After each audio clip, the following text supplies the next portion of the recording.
The Turners Falls Fire Department received multiple calls Wednesday about a loud banging noise coming from the 5th Street Bridge.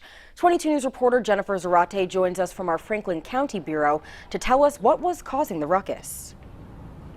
People were hearing violent and constant banging, and after the bridge had just reopened after a recent renovation, some residents feared another closure.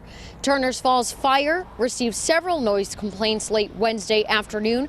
They sent a crew to investigate the loud banging, and they discovered a large log trapped beneath the bridge. The fire department posted on Facebook to let residents know something was caught in the rocks in the canal under the bridge, causing the loud banging noise.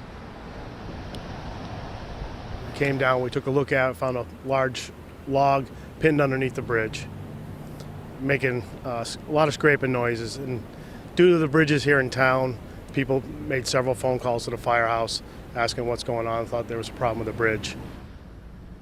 Chief Zellman told 22 News Mass DOT and First Light Power Company came up with a plan and solved the problem this morning. Zellman said there's no damage to the bridge and the peace has returned to Turners Falls. Reporting live in Franklin County, Jennifer Zarate, 22 News.